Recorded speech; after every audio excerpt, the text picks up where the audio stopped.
Welcome to our lesson on circle theorems.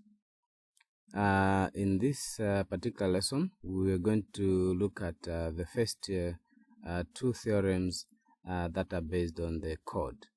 But before we proceed to look at theorem number 1 and theorem number 2, we first are going to look at the many definitions that are important in helping us understand the circle theorems. So we know by definition a circle is defined as a locus of points that are equidistant from a fixed point, which is called the center. So in short, a circle is a collection of points, all the points that are at an equal distance from a fixed point. So let's say we have a fixed point here, then we start measuring maybe 2 centimeters. Okay, if we measure 2 centimeters from this fixed point, then we measure another 2 centimeters from this fixed point. We measure another 2 centimeters from this fixed point. So when we do all those measurements, all coming from the same fixed point, what we are going to have is these points that are all 2 centimeters away from this fixed point. So the fixed point is called the center of the circle. Okay, and usually it is designated by the letter O. And the collection of all those points, if we are to join all those points together, they give us a circle. So basically, a circle is a collection of all the points that are at an equal distance from a fixed point, which is called the center. And that collection of points is usually referred to as the perimeter of the circle or the circumference of the circle. And the distance from that fixed point, to the circumference, the distance that we are using to find this collection of points, that distance is called the radius, designated as r. So the distance from the center or from the fixed point to the point on the circumference, that is the one which is called the radius. If you join two radiuses, though the plural for radius is normally written as radii, pronounced either as radii or radii. So the plural, if you have one radius and another radius, if you have two of them, they give us what we call a diameter. So in one diameter there are two radii. Okay, in one diameter there are two radii. And these radii, like we have already seen, you can pick them between the center and any point on the circumference. So it doesn't matter in which direction. From the center to the circumference, that distance is radii. So in any direction, any 2 points give us 2 radii, give us an equivalent of the length of the diameter. However, the diameter is also a reserved name for the line that is joining 2 points that are opposite each other through the center. So even if we know 2 radii in terms of length, in terms of the length of the radii, two radii will give us one diameter in terms of length. Okay, but by reference, by notation, when we say this is a diameter, we are usually referring to the length between 2 points across the center. So we usually refer to 2 points that are on the circumference, the line that is joining these 2 points that are on the circumference through the center of the circle. That is the line that we will call a diameter. So in short, a diameter must pass through the center and joining 2 points that are opposite each other on the circumference. So if you get 2 points, for example, if you get 2 radii, let's say we have radii x and radii OX and radii OP. These two, yes, we know that there are 2 of them, so in terms of length they will be equal to the diameter, but we will not call the 2 lines OX and OP, we will not call them the diameter, because the diameter has to be a single line joining 2 points on the circumference. So we normally look at 2 points that are opposite each other on the circumference of the circle. Then we have a line that is joining 2 points that are across each other on the circumference. Anywhere else on the circle, like if we have, this is M and this is N. So if we join point M and N with a straight line like that, that line will be called the chord. Okay, that line will be called the chord. So any 2 points that you may think of, on the circumference of the circle, any 2 points, if this is point A here and point B here, if you see any 2 points on the circumference, it means they give us an idea of a chord if we are to join them with a straight line. So the line may be there evidently drawn, or it may be there imaginary as an imaginary line. It means it gives us a chord. Of course, we have already looked at diameter as an example of a chord, because the diameter is joining 2 points that are opposite each other on the circumference. So we have diameter as one of the special chords, but any other line, any other straight line joining 2 points on the circumference is called a chord.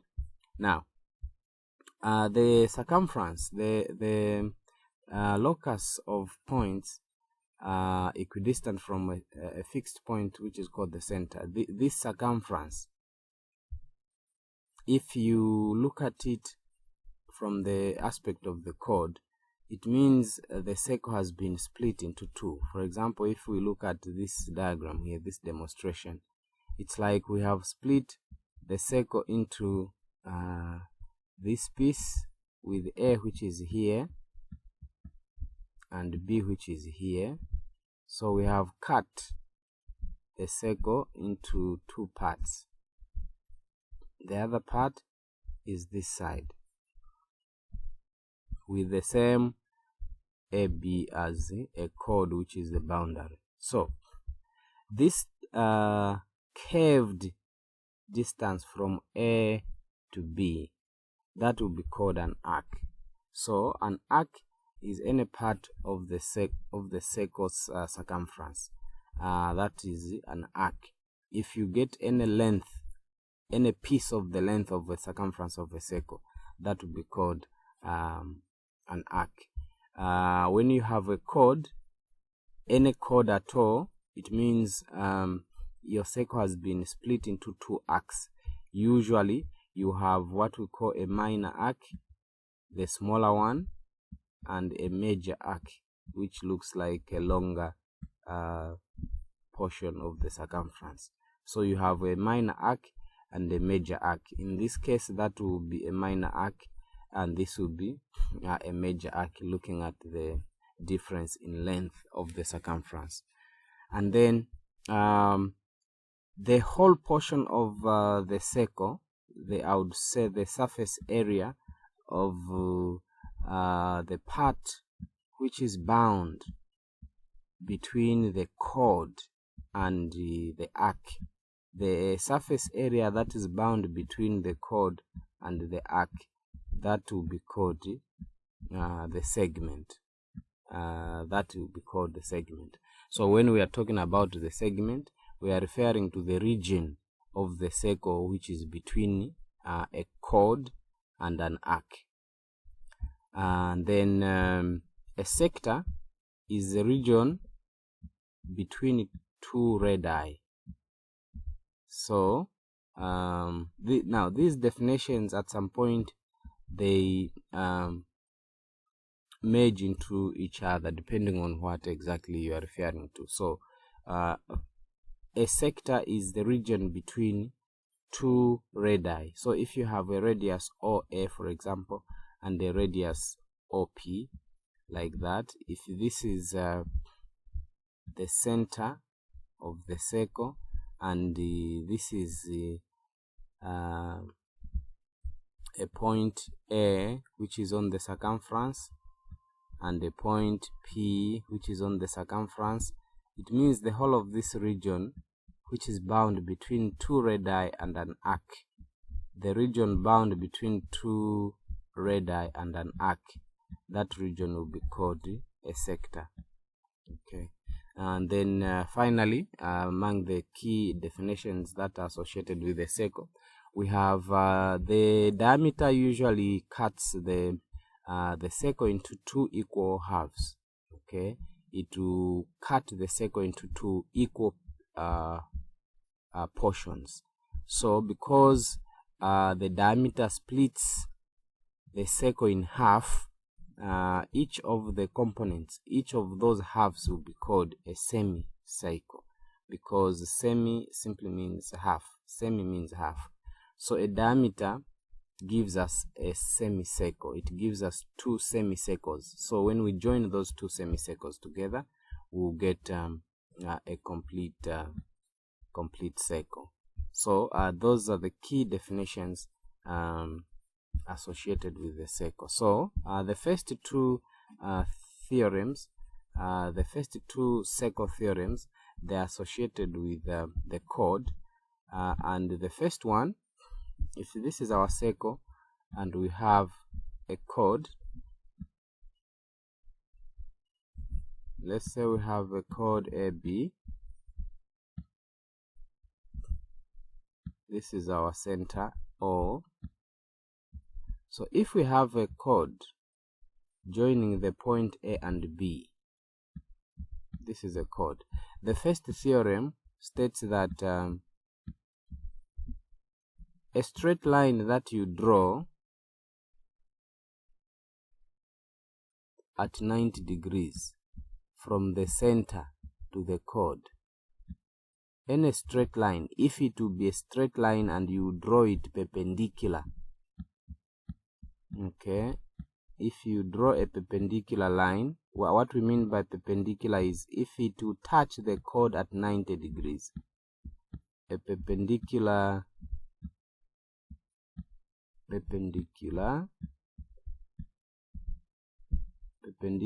line, if you draw a perpendicular line from the center to the chord,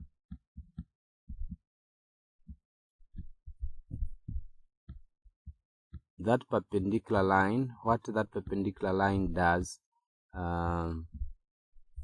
it bisects the chord. So a perpendicular to the chord bisects the chord. That is theorem number 1. A perpendicular to the chord bisects the chord.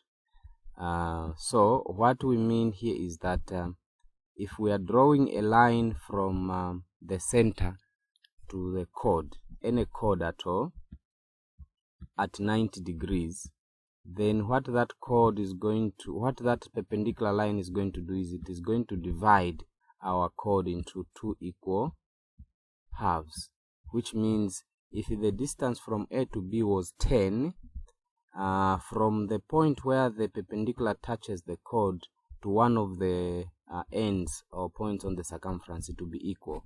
It will be, if the whole chord is 5 centimeters, it means from this point of intersection of the perpendicular with the chord to point B, it will be 2.5, and from the other end also 2.5.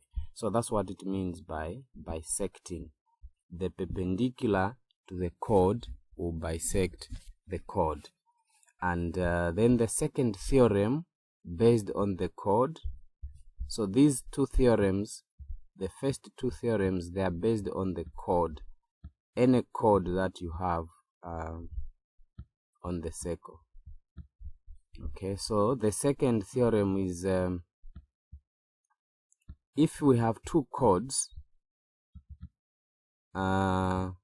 inside the circle that are at the same distance from the center of the circle. So two chords that are equidistant, from the center, they are equal in length.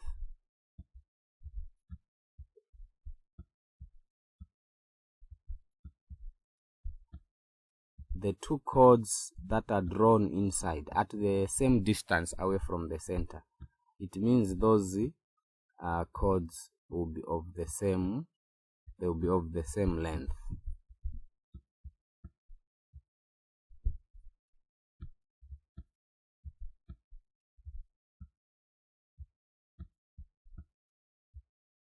Which means if we have another chord, let's say PQ, there is another chord PQ, but we have drawn this chord at the same distance, so that let's say this is point T, this is point R.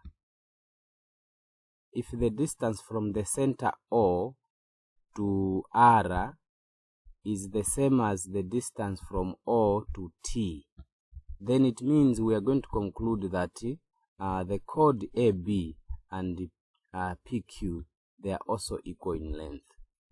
Just by establishing that the distance from O to T is equal to the distance from O to R. If this is 5, OR is 5 and OT is 5. It means we'll conclude that the chords AB and PQ, they are also equal in length. So the second theorem states that chords that are equidistant from the center, are also equal in length. So what do these two theorems help us to solve? These two theorems, they help us to solve for the radius. We can find the radius, the length of the radius of the circle. They help us to determine the length of the chord.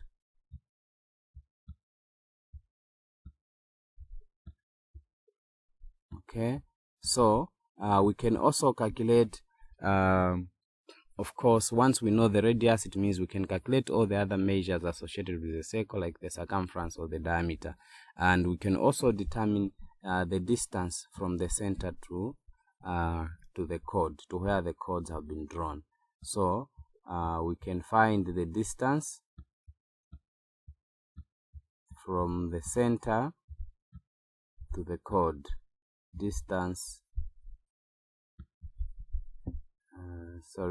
We can solve for distance from the center.